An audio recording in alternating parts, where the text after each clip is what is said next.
Hello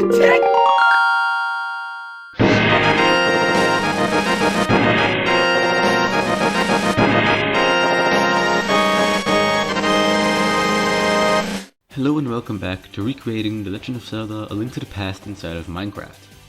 In today's video, we'll be finally finishing up basically every item in the game. I say basically because there are some items I decided never to feature in a video because they're simply too small. These include dungeon items, some of which we might cover when we're making the first dungeon, the crystals, pendants, Book of Medora, shovel, mushroom, you get the drill. Let's get into these because I've left the best for last.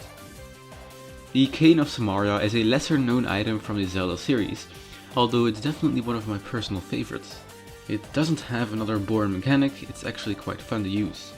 When you use the cane, a quarter of your magic meter is consumed and an ominous red block is placed in front of you. Like with the other blocks you may find in dungeons, this one is pushable. You can push it by standing in front of it and pressing shift to push it in the direction you are facing.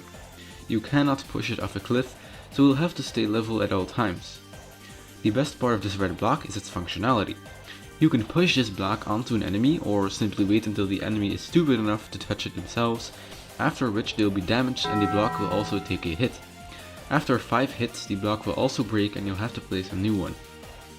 You can also only have one of these blocks in your roll at once, so when you try to place a second one, the old one will disappear. Let's check this item out right now. Alright, so we're gonna show off the Cane of Samaria first. So it is right here. So it says right click to create a block. So we're gonna right click it right now. I have a bunch of magic, so it should work. And there we go. It's a little sound effect and it creates this block with a custom texture I made to resemble the block kind of. For me, texturing something, this looks absolutely insane. Alright, so now that we have this block, I'm going to push it around using the shift button, just like this. This block looks pretty cool, but it does have another functionality, which is killing enemies. So once again, like I do in all of my videos, I'm gonna go ahead and summon some buzz blobs. So I have to place another one and try again, so let's do that right there. And then they will die again. Oh god, this one is also dead. And my block is still standing once again. So that is the Cane of Samaria. I hope you liked it, and let's get back to the recorded Casper. Next up are two similar items, starting with the Cane of Burna. The Cane of Burna also uses up your magic, but it does so gradually. When you right click the item, you toggle the cane on or off. When it's on, it will use up 2 magic points every second, and an enchanted barrier will appear around you with cool particles.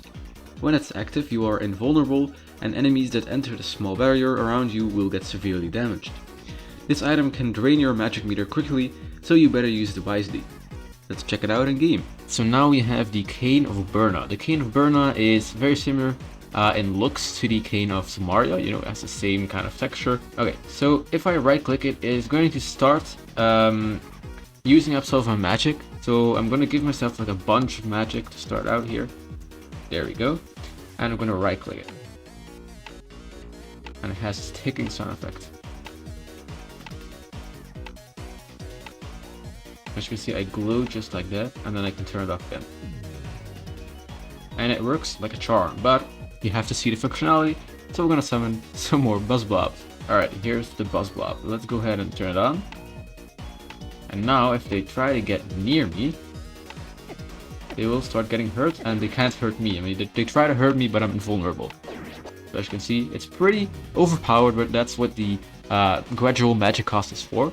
And that is the Cane of Burna. I hope you enjoyed, and we will now go back to the recorded Casper. The magic cape is very similar in function to the Cane of Burna. It also makes you invulnerable for a short amount of time, but it doesn't hurt enemies and doesn't use up magic gradually. Instead, it requires 10 full magic points when right clicked and will make you invulnerable for 5 seconds.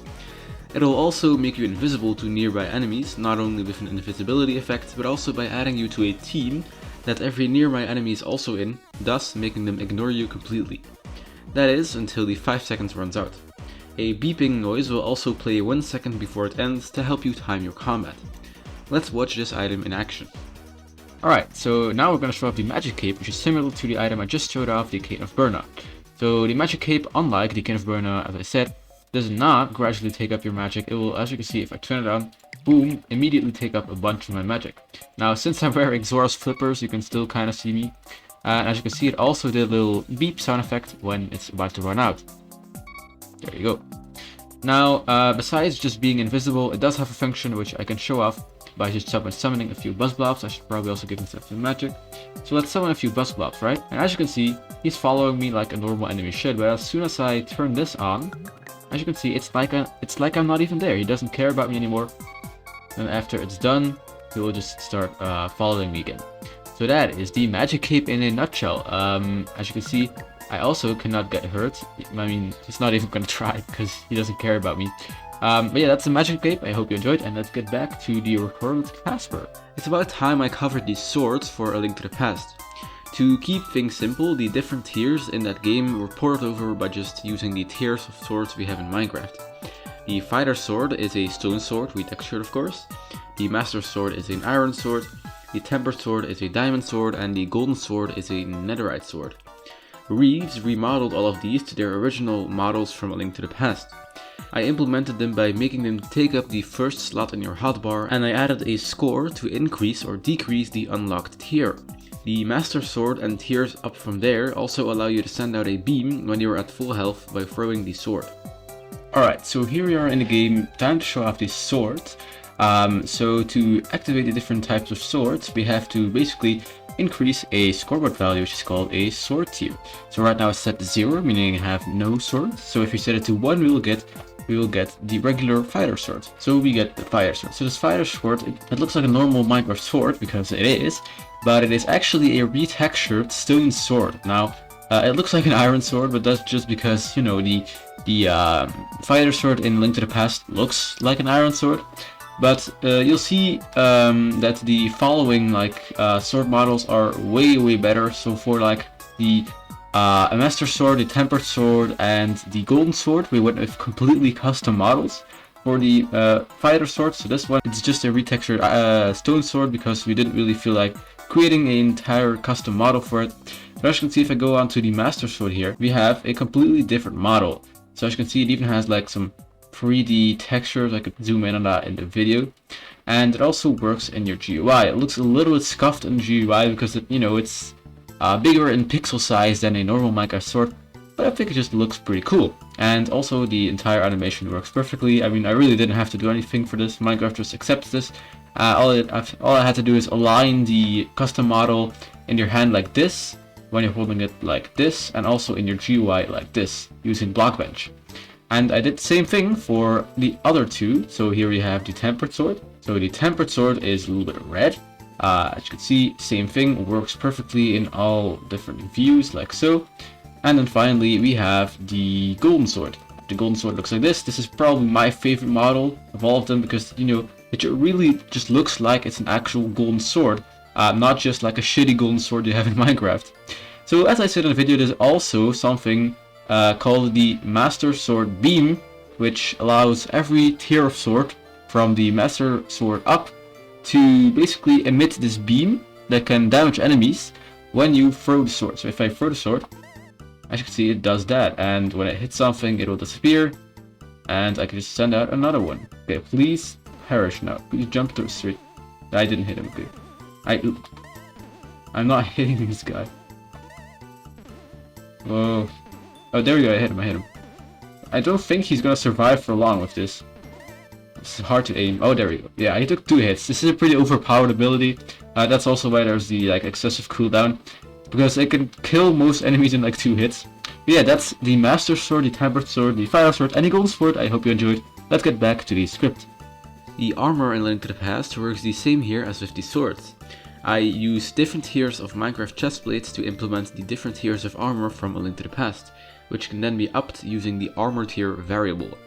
Let's also check that out in game. Alright, so just like the script was pretty short, this is also going to be pretty short because the actual armor tiers are pretty simple. They're basically just Minecraft armor. We wanted to retexture them, but the actual armor in Minecraft looks a little bit bulky, and a retexture wouldn't look good. So since we're also planning a modded version of the map with more features like better sword fighting and stuff, we'll probably use Optifine in that modded version for custom armor, but we really can't do that in vanilla Minecraft and make it look good. So for now it's just going to be default armor. As you can see, I just set it to 2 and I now have the blue mail found in the Ice Palace. Just some description I added to it. There we go. It also gives you these normal Minecraft advancements, which I should probably disable, but that's fine for now. And I get the red mail found in Ganon's tower. So there's not really much more to show off here. Maybe we will add like a custom resistance effect to some of these, because they just act like normal armor now, so just negate some of their damage. But we could just increase that negation, so it could, you know, remove more damage. So that's it for now. I hope you enjoyed, and let's get back to the script. For the shields, I needed to adjust a bunch of things. The different tiers of the shield protect you from fireball-like projectiles and then laser-like projectiles. We can easily add a tag to these projectiles and negate their damage if the appropriate shield is equipped. The shield itself is always active, meaning you don't have to right-click to hold it in front of you like a normal Minecraft shield. But I still created their models to resemble the shape of a normal shield, just with the colors from A Link to the Past. They're then put into the offhand slot when unlocked, so let's spawn a few projectile shooting enemies and test this item out. Alright, now I'm gonna show off the shields, which is one of my favorite parts of this. So scoreboard player set at as shield tier 1. So this is the fighter shield given to you by your uncle, like in the dungeon in the castle. So you can't actually, as I said, you can't, I'm trying to right click right now, you cannot hold it like in front of you because it's always active, just like in Link to the Past. So this first shield doesn't actually protect you against much, no, because the later shields, like the fire shield here, it protects you from like fireballs. So we could try out this feature with Medusa, who shoots what is supposed to be a fireball but doesn't have a model yet. Oh god. So this is a fireball. If I go ahead and stand in front of it, as you can see, nothing happens because it's my shield that protects me. So we could add a sound effect to this, because right now it just kills the fireball when it detects it near a player with the fire shield. But maybe you could add like a little shield sound effect. And as you can see, even if I try to run into this, it still doesn't hit me. So this is a pretty awesome way to incorporate a custom shield mechanic. But what I could also show off is the same thing with the laser shield. So I'm gonna kill this one right now and give myself the laser shield. So that is tier 3, and there we go, we have the beautiful mirror shield. Protects you from lasers. So for this we can summon in something like a what is it, I think.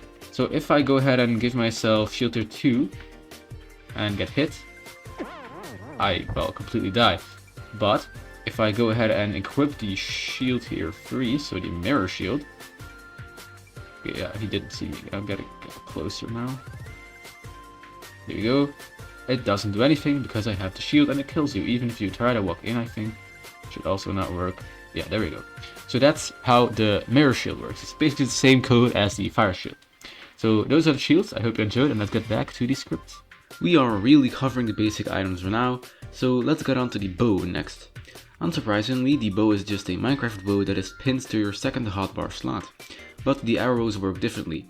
I want their amount to be visible at all times, like the bombs, so I put your arrows in the last hotbar slot next to the bombs.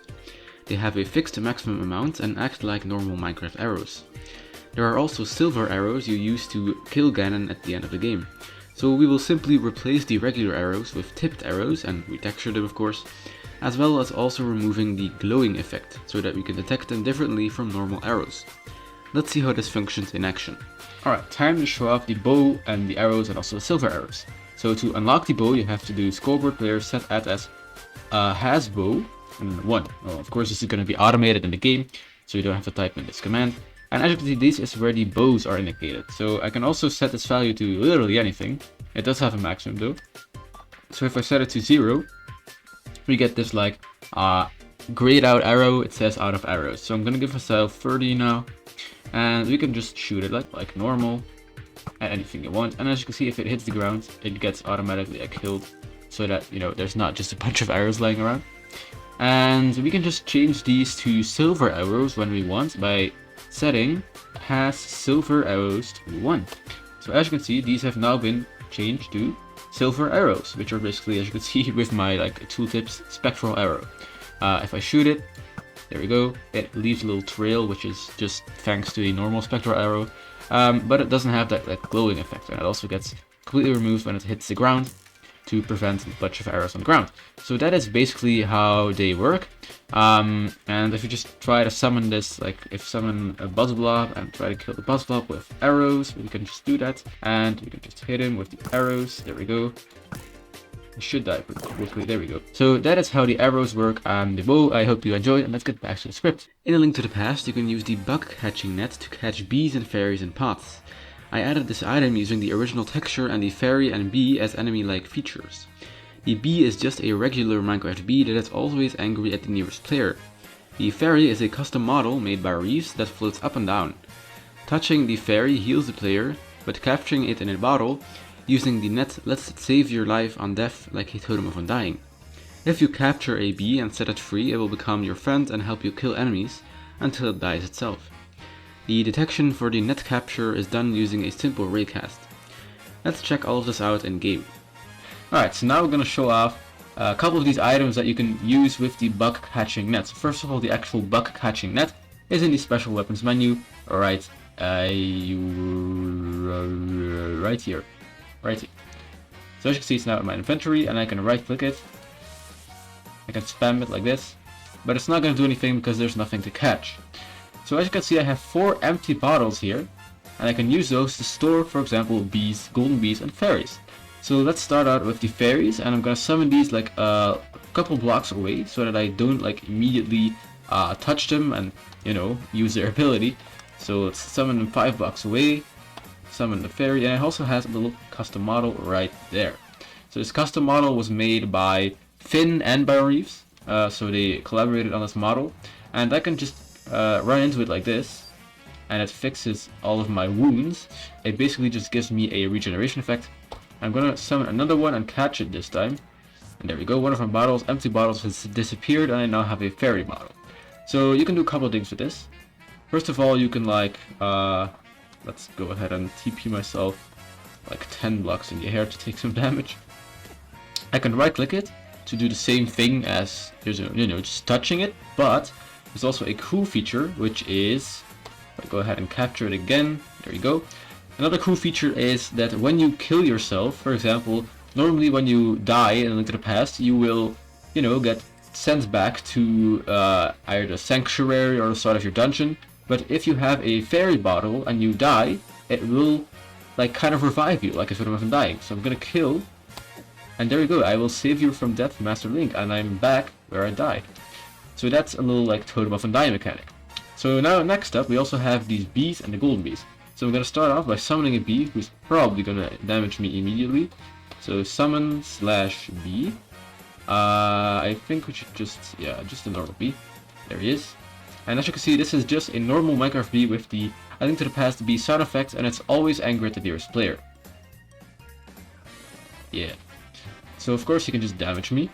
And by the way, even though it's a bee, he never dies after stinging you, which would be kind of useless. And we can capture him like this, and we have a bee bottle.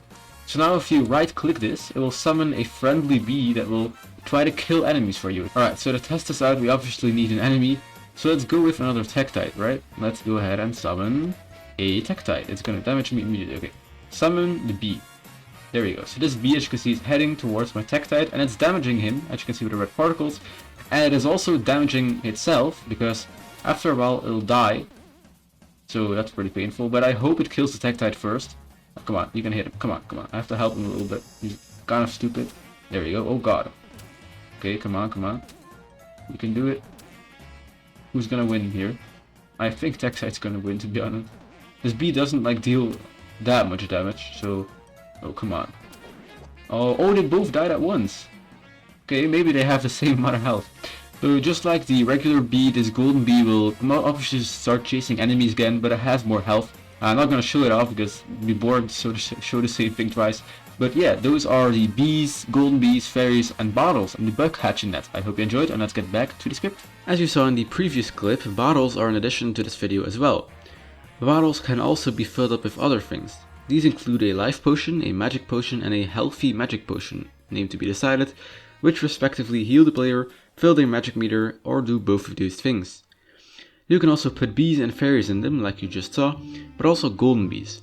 Golden bees are much rarer, so it's best to capture one when you see it. The functionality here is the same as that of the regular bee, but the friendly version created upon releasing it from the bottle will last much longer and can take more hits.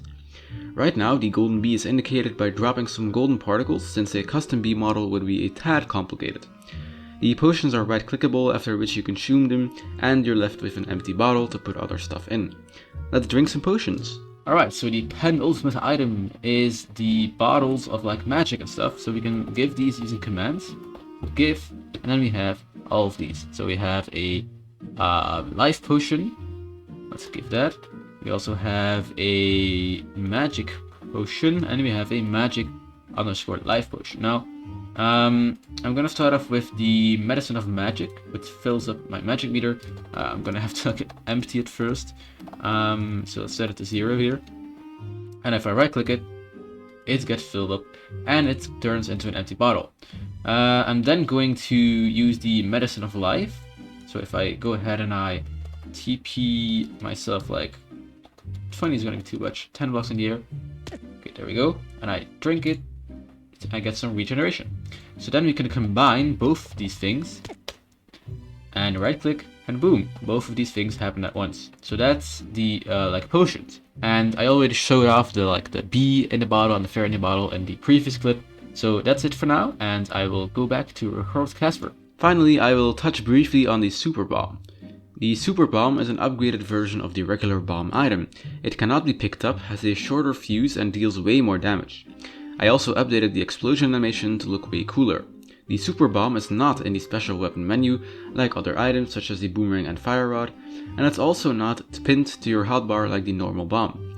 Instead, it's a separate item you can keep in your inventory like bottles.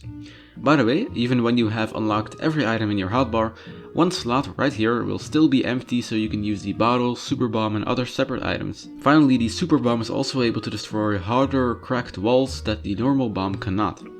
Let's check out this final item. So here it is, finally the super bomb. So the super bomb is not in the special weapon menu. It's not like an upgradable version of the bomb, like the silver arrow is an upgradable version of the arrows. It's just an item like these bottles, which is what this slot is for. So I do /function, a link to pass, give /super bomb. And it looks like this. This is a texture from the original game. This heavy bomb breaks heavy seals.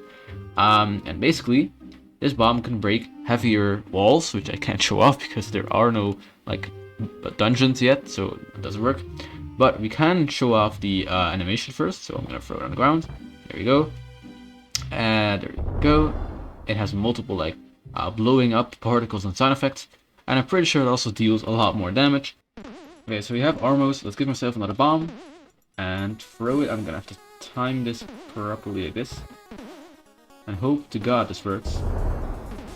Okay, yeah, we saw the red particles. He did take damage. I think it's like 15, and I think Armos has like 25. So maybe another one should do it. Let's throw another one here. Please die now. There we go, he died. Did he drop anything? Yes, he dropped 5 arrows. There we go. So that's how the super bomb works. I hope you enjoyed, and let's get back to the final segment of the video. And with that, I'd like to end this video with a fun insight into my incredibly interesting life. If you're watching this video, which was scripted on January 1st, yeah, I script my videos months in advance, that should mean I've been to Tokyo, Japan in mid-February. I'll probably have posted some photos on my community tab, so feel free to check those out if you're interested. For now, I'll thank you for watching, I'll see you in the next video, and stay safe.